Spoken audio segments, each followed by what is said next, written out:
लोकसभा के संयुक्त प्रत्याशी हम सबके चहेते, बल्कि मैं यूं कहूं कि हमारे आपके क्या पूरे लखनऊ वासियों के चहेते,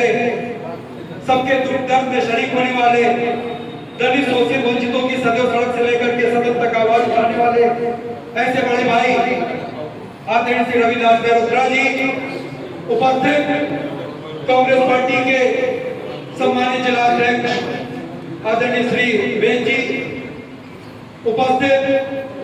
हमारी बहने समाजवादी पार्टी की नगर की महानगर अध्यक्ष आदरणीय मुन्नी पाल जी। और मैं समझता हूं कि ऐसा कोई नहीं है जिसको हम लोग नाम से और चेहरे से वाकिफ ना हो, लेकिन चूंकि मीटिंग बहुत देर से चल रही है, लेकिन मैं समझता हूं कि आदरणीय हम सब के गुरु जी विश्वविद्यालय हम लोग जुड़ रहे, आदरणीय प्रोफेसर रमेश दीक्षित जी का नाम लेने के बाद किसी का नाम लेने का कोई औचित्य रह नहीं जाता। तो ऐसे हमारे गुरु आदरणीय प्रोफेसर रमेश दीक्षित जी, ये सही है कि विस्तार से बहुत से लोगों ने बहुत सी बातें बताई। अभी हमारे नगर अध्यक्ष जी, मैं समझता हूँ जहां तक मेरा कैलकुलेशन है, जो विधानसभा का चुनाव अभी हालिया 2022 में संपन्न हुआ, उसमें समाजवादी पार्टी अंक गणित में अगर पूरा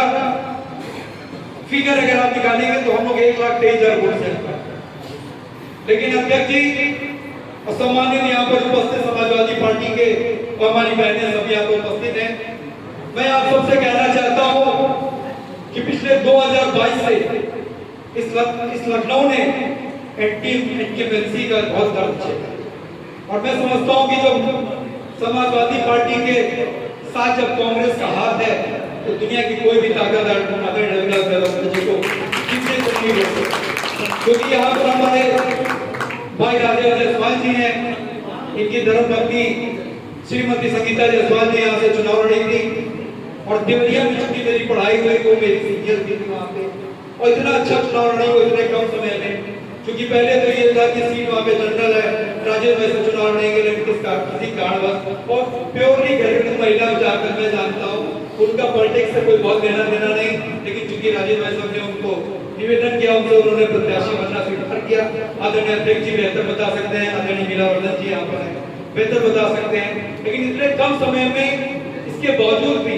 आप कांग्रेसियों की बदौलत 1.25 लाख वोट जो है मुकेश भाई आपने उनको दिलवाने का काम किया। तो मैं समझता हूँ कि पिछले प्रत्याशी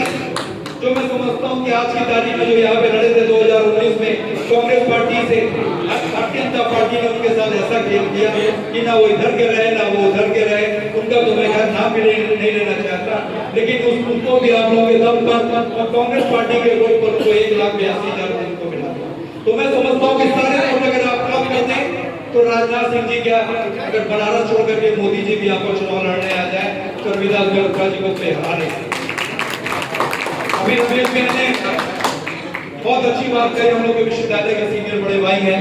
उन्होंने कहा कि सही है कि एक कोऑर्डिनेशन कमेटी बन जाए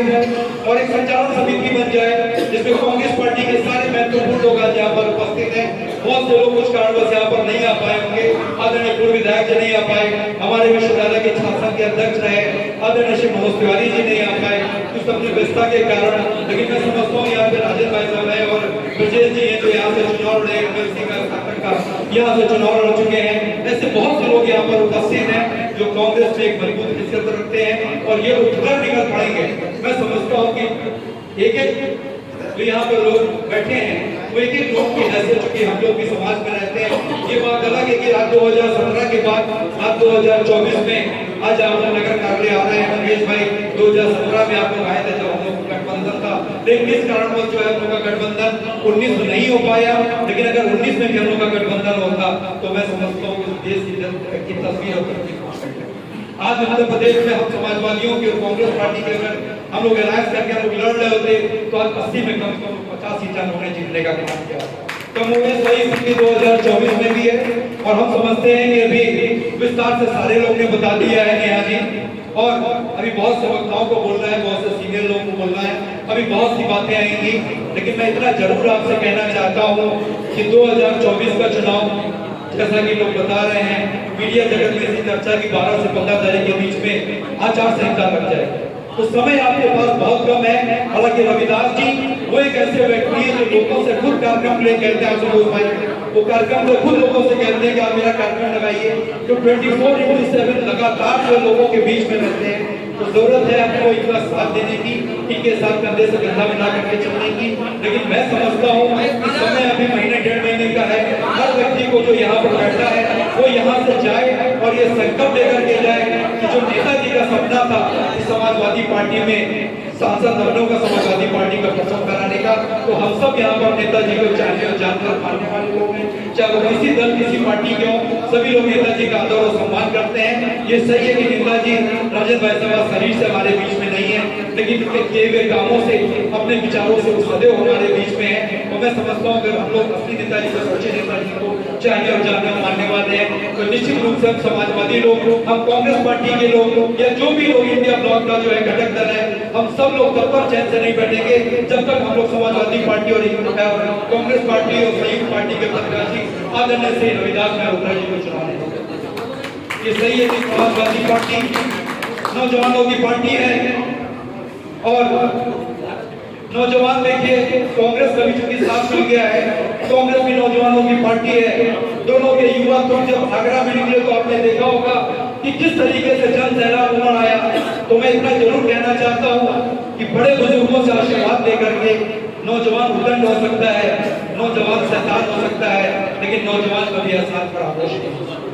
समाजवादी पार्टी ने हम नौजवानों के ऊपर जो किए हैं, आज समय आ गया है उन एहसानों को चुकाने का। तो मेरे भाइयों, मेरे साथियों, अभी भारतीय जनता पार्टी के लोग बहुत सा षड्यंत्र रचेंगे, लेकिन हमको किसी के षड्यंत्र नहीं आना है। एक भी वोट न कटने पाए, एक भी वोट न बटने पाए, क्योंकि धरा के गर्भ से षड्यंत्र रच रहा है कोई, लगता है फिर कोई लाभ करने वाला है। मेरे हाथों की लकीरों तुम मायूस ना हो, तुम्हारे हथेली पर भी सूरज निकलने वाला है, तुम्हारे हथेली पर